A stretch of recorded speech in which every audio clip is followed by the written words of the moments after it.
C'est comme une gifle. Eh bien, Grégor, j'aime beaucoup que tu aies élevé le niveau de notre production cinématographique avec cette humble gifle.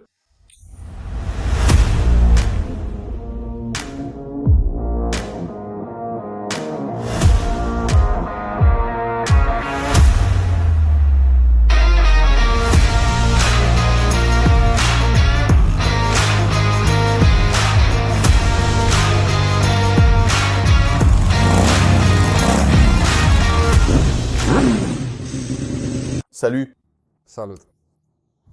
quelle était votre première moto? Je commence toujours par ça. Ma première moto était une Junak. Ok, sinon désolé, arrête, Junak. Mais quel était ton premier rêve? D'où viennent les motos? À propos de. Commençons par ça. Je ne me souviens pas du moment exact, mais il me semble comme que c'était un chemin naturel. En raison du fait que j'ai passé mon enfance à faire du vélo avec mes amis, je n'ai tout simplement pas utilisé correctement les transports en commun dans ma vie. J'allais partout à vélo, toutes les vacances à vélo, et ainsi de suite, et ainsi de suite. Et je pense que d'une certaine manière, ça a évolué au point qu'à un moment donné, j'ai dit à mes parents que je rêvais d'une moto et ils ont répondu que c'était absolument hors de question. Plutôt mourir, il n'en est pas question.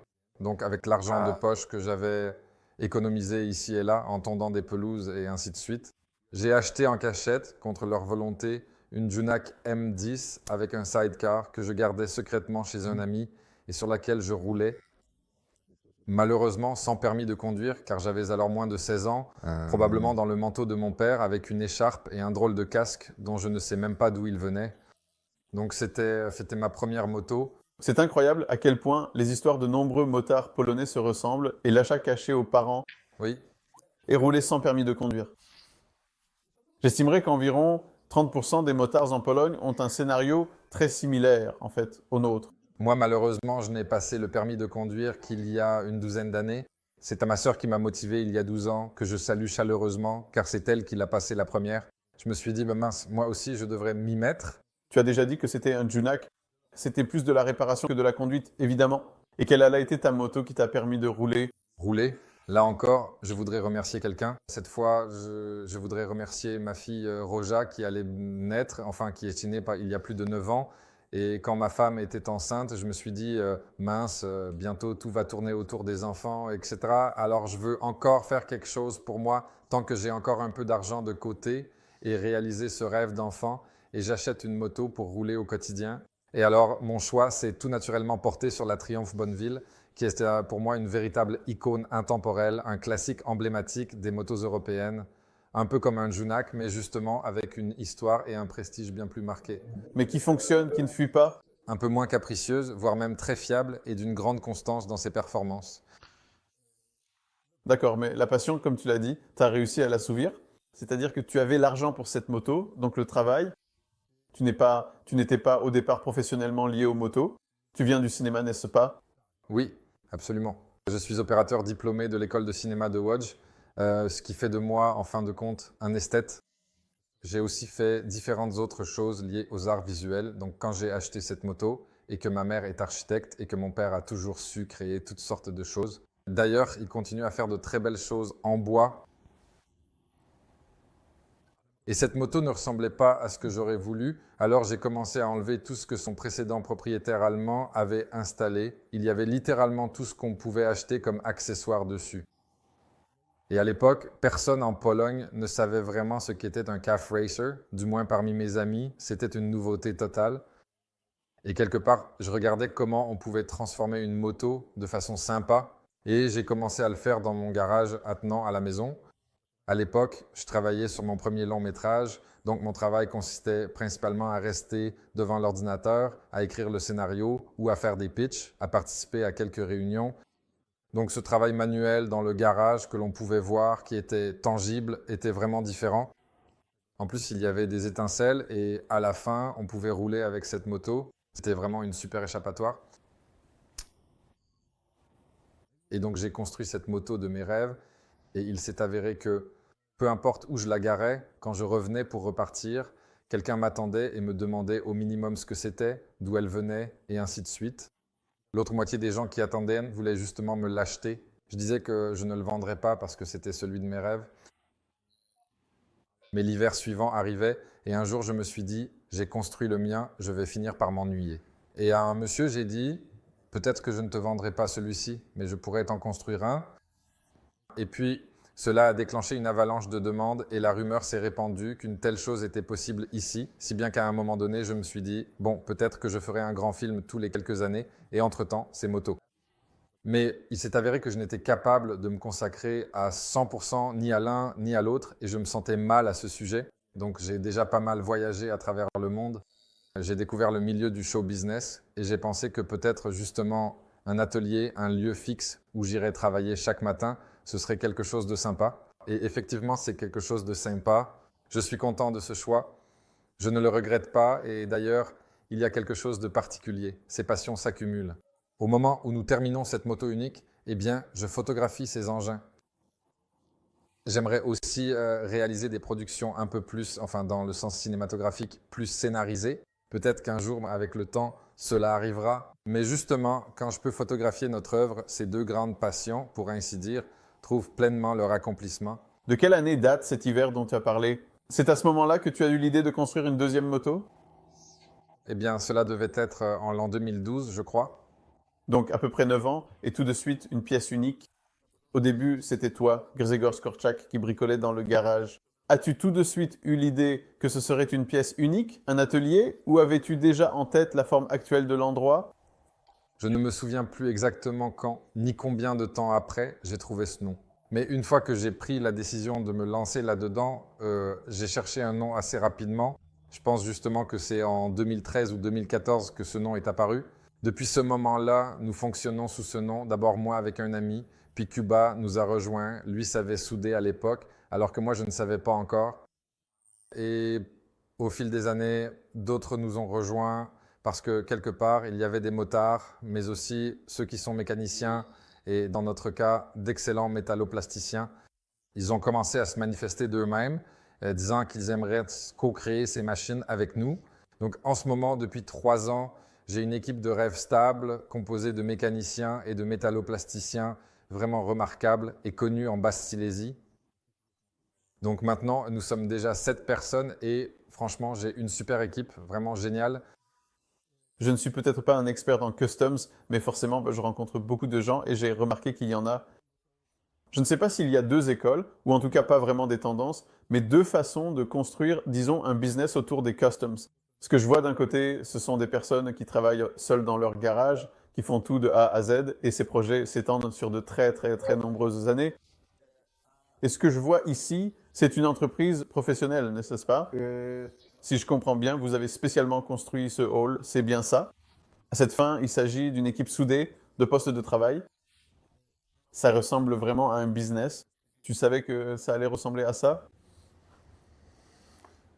Je ne m'imaginais pas vraiment, et cela me surprend encore aujourd'hui, qu'un jour nous aurions la chance et le privilège de posséder un endroit aussi magnifique et aussi bien aménagé. À cette époque, je n'avais absolument aucune vision précise, aucune image claire ou détaillée de ce que cela pourrait devenir. Cependant, malgré cette absence de vision initiale, je n'ai jamais, au grand jamais, accepté le travail bâclé, les solutions de facilité ou les raccourcis qui auraient pu compromettre la qualité et l'intégrité de notre projet. Aussi dans le cinéma, que ce soit seul ou avec des collègues, nous avons toujours poussé les choses jusqu'à atteindre un idéal rêvé, peu importe le travail et le temps que cela demandait. Et ici, avec les gars, nous nous sommes répétés plusieurs fois qu'en réalité, nous ne construisons pas seulement des motos, mais que nous construisons surtout une marque et nous voulons que la qualité soit associée à cette marque. Et il est arrivé à de nombreuses reprises que nous avions budgétisé un projet pour, disons, 50 heures de travail et il s'est avéré que c'était irréaliste de le réaliser dans ce délai et qu'il fallait, pour ainsi dire, y consacrer encore 20 ou 30 heures de plus, je ne sais pas exactement. Et je ne voulais ni augmenter le prix pour le client, ni changer ce sur quoi nous nous étions mis d'accord. Donc nous serrions les dents et menions ce projet à bien sans faire de compromis pour que rien ne se détache ou ne tombe en cours de route et pour garantir que la qualité soit au rendez-vous. C'est aussi grâce à cela que nous sommes toujours sur le marché car plusieurs entreprises comme la nôtre ont vu le jour, je ne sais pas, il y a 5, 6, 7, 3 ans. Peu d'entre elles, et en fait je dirais même que s'agissant de telles galères et de situations difficiles, il n'y a qu'une seule équipe en Pologne qui ait vraiment survécu à l'épreuve du temps. Et justement, nous continuons à travailler sans relâche pour que nos clients aient confiance en nous. Nous ne faisons pas les choses à moitié, car au final, il s'agit d'une moto qui doit être sûre. Moi-même, je suis père de 2 enfants et nous montons tous dessus, nous les essayons, nous les testons et je n'ai aucune envie de me tuer ni que quoi que ce soit n'arrive à un client. Aussi, ce qui se trouve en dessous, ce qu'on ne voit pas. Si cette moto part quelque part dans le monde, je ne veux pas avoir honte de la façon dont l'électricité a été installée. Au contraire, l'électricien qui démontera le réservoir ou la selle devrait avoir une vision claire de ce qui se trouve où et pourquoi. Donc aucun travail bâclé. Au final, c'est aussi un passe-temps long et coûteux, car il s'agit d'imaginer la moto à partir de zéro, comme une sorte de préfabrication.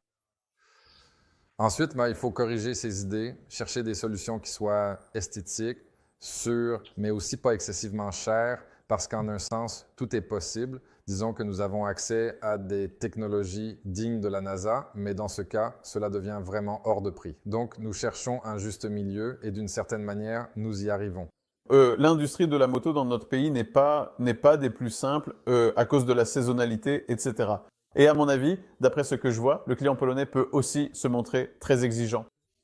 Est-ce que c'est un type de défi? Parce qu'ici, en théorie comme en pratique, vous construisez les rêves de quelqu'un, vous les rendez réels.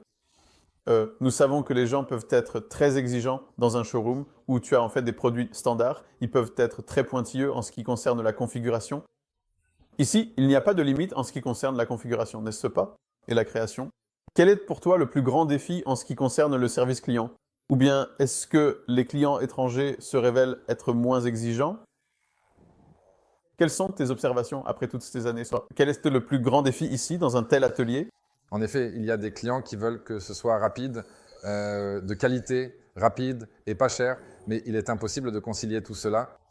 Ceux qui savent que cela demande du temps, pour nous, le plus important, c'est que nous avons tous les outils, il nous faut juste du temps pour concrétiser tout cela. Cela se répercute ensuite sur le budget pour le client. Donc, ces clients qui savent déjà que cela demande justement du temps ont des approches très différentes à ce sujet. Certains possèdent déjà plusieurs motos, je ne sais pas, pour rouler au quotidien ou pour les voyages. Et ce café racer ou scramblé est une sorte de variation, donc ils ne sont pas pressés parce qu'ils ont déjà de quoi rouler et ils veulent avant tout que ce soit réalisé sans compromis, sans aucune imperfection ni rien de ce genre. Et certains ont une vision très précise, littéralement jusqu'à la teinte du cuir, au motif des coutures, à certains détails. Parfois, ils ont une référence, même si, de notre côté, nous ne faisons pas de copie par principe. Littéralement, une fois, nous avons fait quelque chose pour un monsieur de France qui voulait en fait une copie, mais nous avons quand même amélioré certaines choses qui, selon moi, pouvaient être mieux faites. Certains disent, ok, je veux, je ne sais pas, une Honda des années 80, je conduis une voiture comme ça, j'écoute de la musique comme ça. Parfois, c'est sympa, ils t'invitent chez eux, viens voir comment est décoré mon intérieur et ce que j'aime. Je te donne carte blanche, j'ai confiance en vous. Faites le meilleur, le mieux que vous pouvez avec tel ou tel budget. Et c'est vraiment un défi parce que dans ce cas-là, je ne peux pas rejeter la faute sur le fait que, je ne sais pas, là, comme le client voulait une finition jaune et rose et que ça ne colle pas, mais tout repose sur nous. Et ce genre de projet, c'est vraiment sympa parce qu'on a une certaine liberté créative. Mais je dirais que dans la plupart des cas, il s'agit d'une telle collaboration, c'est-à-dire que le client nous montre plusieurs motos qui lui plaisent. À ce moment-là, nous préparons aussi des visualisations. Chez nous, il est possible de commander soit à partir de son propre exemplaire précis, soit à partir de photos MM de type studio trouvées sur Internet, n'est-ce pas? Des projets photoréalistes, MMM, des visualisations. Où pouvons-nous? En fait, tout. Ici, justement, mes compétences de mon précédent emploi me sont extrêmement utiles parce que je suis capable de le faire. Et au début, j'envoie, je ne sais pas, 5 à 10 versions. Les clients choisissent alors celle qui leur plaît le plus. Mais en général, on modifie encore quelques détails et on se renvoie la balle comme ça jusqu'à ce que quelqu'un dise « Oui, c'est à ça que ressemble la moto de mes rêves ». Et ils sont vraiment satisfaits de l'apparence finale. Alors, avec mon collègue Michał, on s'assoit littéralement pendant plusieurs jours devant Excel et on imagine simplement toutes les étapes à réaliser. Nous avons donc déjà ces fichiers Excel préparés où absolument tout ce qui peut être modifié sur la moto est répertorié et nous cochons simplement les cases, appelons d'éventuels sous-traitants ou cherchons ces pièces un peu partout dans le monde. Donc, il nous faut aussi quelques beaux jours pour établir un tel budget, souvent aussi en version rêve, sans compromis, tout du plus haut de gamme ou alors une version, disons, plus optimale. Et puis, à nouveau, nous nous asseyons avec le client, soit directement ici, soit en ligne. Dernièrement, tout cela se fait justement le plus souvent en ligne. Et nous trouvons ce juste milieu. Nous signons un contrat où ces deux documents sont annexés. Ainsi, le client comme nous avons le sentiment de jouer dans la même équipe et qu'il n'y aura pas de déception. Et bon, touchons du bois, pendant toutes ces années, il n'y a jamais eu de situation où quelqu'un ait été déçu. Au contraire, ils sont vraiment agréablement surpris que la moto en réalité soit encore plus belle que sur la visualisation. Nous avons donc eu ici des réactions vraiment formidables, allant jusqu'aux larmes d'émotion et beaucoup de joie. Et pendant ces premières années, quand nous n'avions pas encore ce fameux Excel et que je pensais, je ne sais pas, qu'on pouvait faire ça pour 15 000, alors qu'en réalité, cela aurait dû coûter 30 000. Et pour faire court, nous ne gagnions rien là-dessus. Au contraire, nous y mettions même de notre poche. Eh bien, la réaction de ces clients était la compensation qui donnait envie de continuer encore et encore parce que Il suffisait de créer un Excel. eh bien, maintenant, nous avons cet Excel et nous pouvons vraiment nous engager. Nous savons que tout cela est réaliste et que ça va se passer comme ça. Ça me parle parce que c'est professionnel, non? Parce qu'il y a l'Excel et surtout le contrat. Et ça permet, je pense que de travailler sur des motos neuves. Parce que je vois bien, vous avez une gamme énorme. Vous avez travaillé aussi bien sur des 125 que sur de grosses motos, sur des adventures, des enduro, des routières, des sportives. Mais ce qui m'intéresse le plus, c'est en gros, en moyenne, combien de motos sortent de chez vous chaque année? Nous n'y avions jamais compté. On nous pose souvent cette question, mais je dirais que Tir uniforme? entre 20 et 20, exactement, c'est ça. Hmm, Eh bien, c'est aussi, oui. certains sont des projets très sérieux qui durent un an. Si c'est, je ne sais pas, un équipement des années 70 et que seul le moteur d'origine reste, cela peut prendre à peu près autant de temps. Et entre-temps, nous faisons de petits liftings légers sur de nouvelles motos où nous changeons la peinture, la sellerie, les clignotants et ainsi de suite. Donc en comptant celles-ci, ces petites modifications, il y en aurait probablement une trentaine. Certainement, sur notre site, tu peux déjà voir plus de 100 machines qui sont vraiment uniques. En effet, tu n'en trouveras pas une deuxième pareille. Et quel pourcentage, justement, de ces 20 ou 30 motos sont des machines neuves? Et combien sont des machines d'occasion? Est-ce que les gens commencent justement à customiser des motos directement sorties du concessionnaire? Oui, quand nous avons commencé, en fait, elles étaient toutes anciennes, d'occasion et d'âge varié. Mais maintenant, nous avons de plus en plus de motos avec 0 km livrées directement du concessionnaire. Et sur celles-ci, le travail va d'autant plus vite que nous n'avons rien à réparer. Au final, il s'avère justement que si une vieille moto qui a 40 ou 50 ans doit fonctionner comme neuve et avoir l'air neuve, c'est-à-dire que chaque élément doit être démonté, sablé, recevoir de nouveaux revêtements, que ce soit du chrome, de la peinture, etc., etc. Et la mécanique? La mécanique, et ainsi de suite, et ainsi de suite. Donc, même, voilà, si on crée quelque chose à partir de zéro à un certain moment, et la mécanique, c'est la mécanique. Cependant, à cela s'ajoute l'invention, la conception de cette moto à nouveau. Donc, créer une nouvelle moto presque à partir de zéro revient, en fin de compte, plus cher que d'acheter une moto neuve en concession, qui est tout simplement produite à des millions d'exemplaires. Donc, de plus en plus souvent, nous avons justement de nouvelles motos qui ont leurs avantages. Elles ont aussi quelques inconvénients liés à la quantité d'électronique qui peut parfois nous limiter d'une certaine manière, mais je pense que c'est aussi une question de temps. Cependant, en ce moment, je dirais que la proportion commence à être de 50-50 entre les anciennes et les nouvelles. Justement, ce que nous voyons, ce que nous avons observé aujourd'hui, entre autres, c'est-à-dire les accessoires custom pour la BMW R18, donc une moto qui vient d'arriver. Nous avons vu son concept, tout le monde est devenu fou de cette machine. Le produit final, celui du showroom, reste une machine spectaculaire, mais un peu éloignée du concept, et vous avez ramené ce concept à la vie, et maintenant, en fait, vous commencez à proposer une production en série. Enfin, c'est difficile d'appeler ça une production en série, justement. Plutôt une fabrication artisanale. Oui, mais quelque chose que qu'il y a un catalogue et que tu peux tout simplement acheter, n'est-ce pas? C'est vrai que lorsque je suis monté sur la démo 18, celle-ci, rien qu'avec ce grand mouvement initial, Le démarrage, qui fait tanguer la moto de manière assez prononcée, a immédiatement démontré une puissance impressionnante. Il faut maintenir le pied. Et au début, tout le monde est effrayé, puis le sourire apparaît. Et en général, le design de cette moto fait qu'on peut dire qu'elle a ce petit quelque chose que beaucoup de motos récentes n'ont pas cette âme, celle qui nous manque quand on pense aux vieilles motos. Elle a ce petit truc en plus. Mais en réalité, et même pour différentes raisons, probablement aussi à cause des résultats comptables, elle ne ressemble pas à ce concept. L'utilité aussi, tout simplement. L'utilité aussi. Néanmoins, notre client Dominique a dit qu'il aimerait concrétiser ce concept que BMW a proposé, pour ainsi dire, sur la route, et même, d'une certaine manière, peaufiner tout ce qui peut l'être, rendre le tout encore plus exclusif, sublimer cet aspect.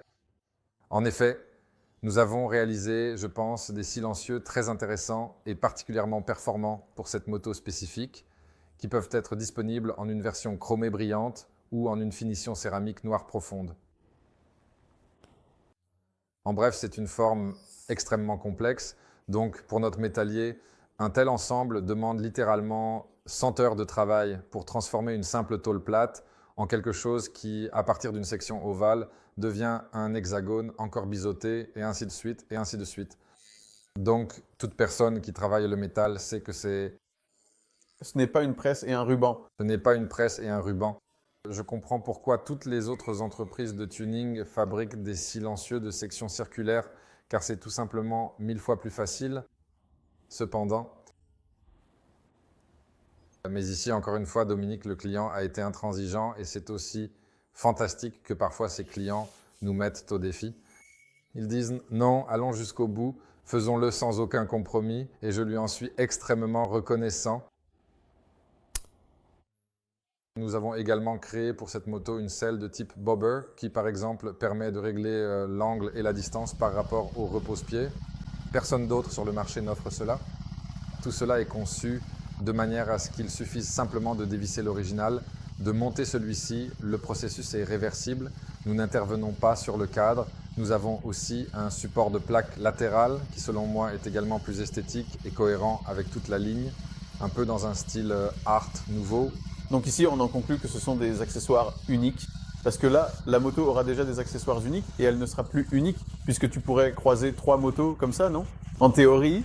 Théoriquement. Cependant, par exemple, ces échappements sont tellement complexes dans leur forme que sur une machine, ce serait pratiquement impossible. Il faudrait lancer une grande production avec des robots. Exact pareil. Pour que ce soit vraiment du 1 pour 1. Donc, elles sont toutes signées, marquées avec un numéro de fabrication, car seul le troisième boîtier avec la troisième extrémité vont ensemble.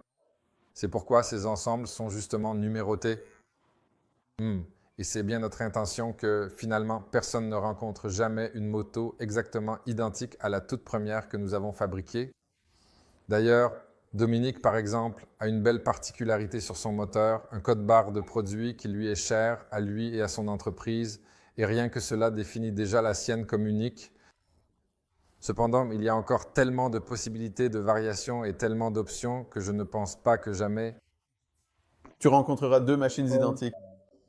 Mais en ce qui concerne les kits de transformation de moto, personnellement, j'aime beaucoup ça parce que tu peux avoir quelque chose de bien plus unique qu'une moto simplement équipée d'accessoires du concessionnaire, mais en même temps, le processus de construction de cette moto reste plus proche. Ce n'est pas comme si tu devais venir et vraiment organiser plusieurs rendez-vous, planifier ce budget, puis attendre un certain temps pour la moto, mais ce sont des kits où, d'accord, ce n'est pas un accessoire d'origine BMW, mais il s'adaptera parfaitement car il a été conçu spécifiquement pour cela. Ça me parle dans le sens où, d'accord, j'ai une plus grande marge de manœuvre.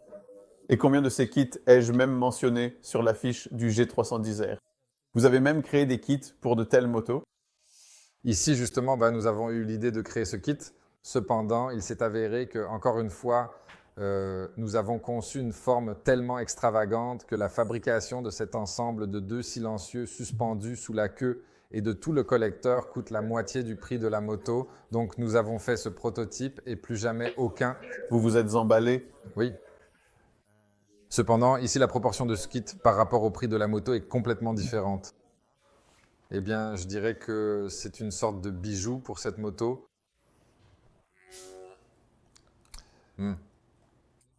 Et pour moi, il y a un aspect assez important d'une moto et son son. Je n'aime pas le passage des pots d'échappement bruyants qui... Oui, je comprends que c'est du son, pas du bruit. Oui, le son, pas le bruit. Je ne veux pas réveiller les voisins ni effrayer les enfants. En revanche, ce grondement grave, ça me plaît vraiment et ça donne l'impression que le plaisir est encore plus intense, qu'il sollicite de nombreux sens et que la conduite éveille beaucoup de sensations. Et ces échappements sonnaient vraiment comme s'ils avaient traversé toutes ces années. Aussi, grâce au fait que j'ai discuté avec des amis qui sont musiciens et acousticiens, nous avons appris à fabriquer des échappements de façon à ce que même une 125 puisse vraiment sonner bien et avec des graves. Ces échappements ont vraiment quelque chose de spécial. D'ailleurs, je vais vous partager un enregistrement. Je mets mon téléphone dans mon sac à dos et je peux écouter cette moto. Ça fait le travail. Il a ce ronronnement, pour ainsi dire, sportif. Ton type de moto. On ne parle plus forcément de la marque spécifique, du modèle exact, mais plutôt de son style. Est-ce un café racer? Est-ce un bobber? Est-ce un scrambler? Ou un autre style distinctif?